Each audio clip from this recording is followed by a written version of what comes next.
श्री स्वामी समर्थ. जय जय स्वामी समर्थ. स्वामींचं नाव घेऊन मी आजच्या ह्या नवीन व्हिडिओला सुरुवात करते. यंदा 3 जुलै शुक्रवारी आहे संकष्टी चतुर्थी. संकष्टी चतुर्थी ही भगवान श्री गणेशाला समर्पित एक अत्यंत शुभ तिथी मानली जाते. असे मानले जाते की या दिवशी भक्त बाप्पांची पूजा करतात, ज्यामुळे जीवनातील दुःख कमी होतात आणि आनंदाने समृद्धी मिळते. भक्त या दिवशी व्रत करतात. संकष्टी या शब्दाचा अर्थ दुःखाचा नाश करणारा असा होतो. म्हणूनच भक्त भगवान गणेशाला विशेष प्रार्थना करतात आणि त्यांच्या जीवनातील संकट दूर करण्याकरता प्रार्थना करतात. धार्मिक मान्यतानुसार देवी पार्वतीने प्रथम आपल्या पुत्र गणेशाच्या दीर्घायुष्यासाठी आणि कल्याणासाठी संकष्टी चतुर्थीचे व्रत केले होते. तेव्हापासून हे व्रत बालसुख, मानसिक शांती, यश आणि अडथळे दूर करण्यासाठी विशेषतः फलदायी मानले जाते. या दिवशी भगवान गणपतीची पूजा केल्याने घरातील नकारात्मक ऊर्जा दूर होते आणि कुटुंबात सुख शांती टिकून राहते. तसेच गणपती बाप्पांच्या कृपेने आपल्या सर्व इच्छा मनोकामना पूर्ण होतात. संकष्टीचे हे व्रत सूर्योदयापासून सुरू होते आणि चंद्र दर्शन झाल्यावरच पूर्ण होते. म्हणून चतुर्थीच्या दिवशी चंद्र पाहणे खूप महत्त्वाचे मानले जाते.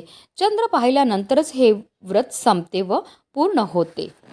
आणि संकष्टी चतुर्थीला चंद्रोदयाची वेळ ही रात्री 9:52 असणार आहे. यावेळी चंद्राला आपल्याला जल अर्पण करायचं आहे आणि त्याची पूजा करून मग व्रत सोडायचं आहे. ज्येष्ठ महिन्याच्या कृष्ण पक्षाच्या चतुर्थीला भगवान गणेशाच्या कृष्ण पिंगला रूपाची पूजा केली जाते. हा दिवस कृष्ण पिंगला संकष्टी चतुर्थी म्हणून ओळखला जातो. जे या दिवशी उपवास करतात त्यांना सर्व दिशांनी यश आणि समृद्धी प्राप्त होते. संकष्टी चतुर्थीला भद्रा सकाळी 5:28 पासून सकाळी 11:20 असेल ती पाताळात वास करते. या काळात पूजा आणि प्रार्थना करता येतात. भद्रा गणपतीच्या पूजेत अडथळा आणणार नाही. गणपती बाप्पाला संकटनाशक म्हणतात. कोणतेही प्रकारचे संकट असल्यास बाप्पाची पूजा केल्याने संकटापासून मुक्ती मिळते. तसेच गणपतीला बुद्धीचा देवता मानल्याने या दिवशी विद्यार्थ्यांनी गणेशाची पूजा आणि दर्शन घेतल्याने त्यांना ज्ञान आणि बुद्धी मिळते. धार्मिकदृष्ट्या हा दिवस अतिशय महत्त्वाचा असल्यामुळे या दिवशी काही प्रभावी उपायाने सेवा देखील केल्या जातात. आणि म्हणूनच संकष्टी चतुर्थीच्या दिवशी तुम्ही व्रत नाही केलं तरीही चालेल, पण गणपती बाप्पांजवळ ठेवा. फक्त ही वस्तू ठेवल्यामुळे आपली कितीही कठीणातील कठीण इच्छा तर पूर्ण होणारच आहे, पण आपल्या 7 पिढ्यांचं दारिद्र्य नष्ट होऊन आपल्या घराची, आपल्या मुलांची, आपल्या पतीची भरभरून अशी प्रगती होणार आहे. तर ती कोणती वस्तू ठेवायची, कोणत्या वेळेत ठेवायची, त्याबद्दल सविस्तर आणि महत्त्वाची माहिती मी तुम्हाला या व्हिडिओमध्ये देणार आहे. तर व्हिडिओ पूर्ण पहा. आणि जर तुम्ही माझ्या चॅनलवर नवीन असतील तर चॅनलला सबस्क्राईब करा आणि शेजारी बेल आयकन सुद्धा प्रेस करा, जेणेकरून तुम्हाला माझ्या नवनवीन व्हिडिओचं नोटिफिकेशन हे मिळत राहील आणि तुम्ही एक पण व्हिडिओ मिस करणार नाही. संकष्टी चतुर्थीच्या दिवशी आपल्याला सकाळी ब्रह्ममुहूर्तावर उठायचं आणि अंथरुणामध्येच गणपती बाप्पांचं स्मरण करायचं आहे आणि दिवसाला सुरुवात ही करायची आणि त्यानंतर स्वच्छ स्नानही करायचे. जर शक्य झालं तर या दिवशी लाल किंवा पिवळ्या रंगाचे वस्त्र परिधान करा.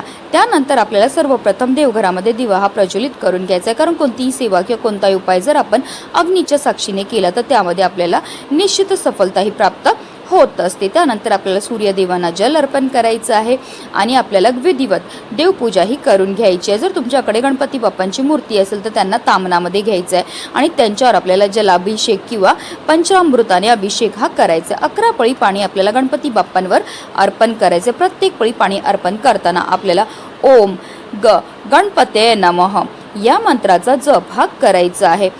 आणि त्यानंतर गणपती बाप्पांच्या मूर्तीला स्वच्छ पुसून पुन्हा त्यांच्या स्थानावर ठेवायचे. गणपती बाप्पांना हळद, कुंकू, अक्षदा, धूपदीप, अगरबत्ती दाखवून घ्यायची आहे. त्यानंतर जे तीर्थ आपण तयार केलेलं आहे ते आवर्जून आपल्या मुलांना प्यायला द्यायचं. असं हे गणपती बाप्पांना जलाभिषेक केलेलं तीर्थ आपल्या मुलांना प्यायला दिल्यामुळे त्यांच्या बुद्धीमध्ये बऱ्याच प्रमाणामध्ये वाढही होत असते. त्यानंतर गणपती बाप्पांना आपल्याला जास्वंदाचं फूल अर्पण करायचं आहे. त्याचबरोबर 21 दुर्वांची जुडी आपल्याला अर्पण करायची. ही जुडी अर्पण करताना आवर्जून आपल्याला आपल्या मनातली इच्छा बोलून अर्पण करायची आहे. त्यानंतर गणपती बाप्पांना गोडाचा नैवेद्य हा दाखवायचा आहे. तुम्ही लाडू, मोदक चा नैवेद्य दाखवू शकतात किंवा अगदी तुम्ही गुळ खोबऱ्याचा नैवेद्य दाखवला तरीही चालणार आहे। दिवसभर आपल्याला व्रत करायचंय, संकष्टी चतुर्थीच्या व्रत कथेचं पठण किंवा श्रवण करायचंय। रात्री चंद्र उगवल्यानंतर आपल्याला चंद्राला जल अर्पण करायचंय, फुले अर्पण करायची आहेत आणि त्यानंतर आपल्या मनातली इच्छा बोलायची आहे आणि त्यानंतरच आपल्याला उपवास हा सोडायचा आहे। आता हा उपाय आपल्याला कधी करायचा तर आपण संकष्टी चतुर्थीच्या दिवशी अगदी सकाळपासून संध्याकाळपर्यंत कधीही हा उपाय करू शकतात। हा उपाय करण्या अगोदर 2 वस्तू आपल्याला लागणार, ते म्हणजे एक लिंबू आपण जे घेणार ते पिवळ्या रंगाचं असावं, तसेच ते कुठेही डागळलेलं किंवा खराब झालेलं नसावं। एक छानसं पिवळं लिंबू आपल्याला घ्यायचं आहे। त्याचबरोबर आपल्याला एक लाल रंगाचा पेन या उपायाकरता घ्यायचा आहे। या उपायाकरता आपल्याला लाल रंगाचाच पेन वापरायचा आहे, इतर कोणत्याही रंगाचा पेन आपल्याला वापरायचा नाही। तर हा उपाय करण्या अगोदर आपल्याला सर्वप्रथम देवघरामध्ये एक दिवा हा प्रज्वलित करून घ्यायचा आहे, कारण कोणतीही सेवा किंवा कोणताही उपाय जर आपण अग्नीच्या साक्षीने केला तर त्यामध्ये आपल्याला निश्चितच सफलताही प्राप्त होतच। हा संपूर्ण उपाय जो आहे तो आपण देवघरामध्ये बसूनच करणार आहेत। आपल्याला काय करायचं आहे, एक लिंबू घ्यायचं आहे, त्या लिंबावर आपल्याला लाल रंगाच्या पेनने आपल्या मनातली इच्छाही लिहायची आहे। बघा तुम्हाला स्क्रीनवर दिसत असेल त्याप्रमाणे आपल्याला इच्छाही लिहायची। जर तुम्हाला कर्जमुक्ती हवी असेल तर कर्जमुक्ती लिहा, धनप्राप्ती हवी असेल तर धनप्राप्ती लिहा,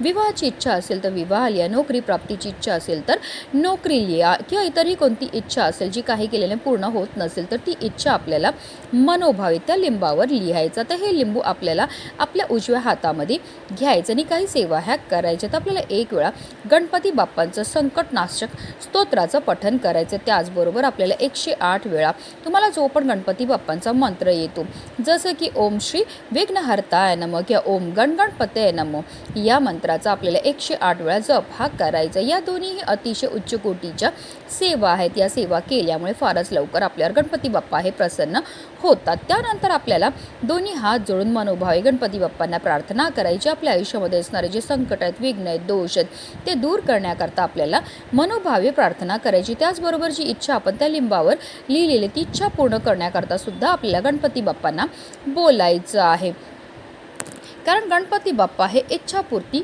देवता मानले जातात। हे लिंबू जे आहे ते आपल्याला आपल्या देवघरामध्ये असणाऱ्या गणपती बाप्पांच्या फोटो असेल किंवा मूर्ती असेल तर त्याच्या मागे ठेवायचं। लक्षात ठेवा, मागेच ठेवायचं, आपल्याला पुढे हे लिंबू अजिबात ठेवायचं नाही। संपूर्ण दिवसभर संपूर्ण रात्रभर आपल्याला हे लिंबू जे आहे ते तिथेच ठेवायचं। तर दुसऱ्या दिवशी आपल्याला काय करायचं, सकाळी लवकर उठायचं, स्नान करायची, देवपूजा करून झाल्यानंतर हे लिंबू आपल्याला गणपती बाप्पांच्या मागणं उचलायचं आहे आणि जिथे पण वाहतं पाणी असेल, आता तुमच्या इथे नदी असेल, समुद्र असेल, तिथे हे लिंबू आपल्याला घेऊन जायचं आहे।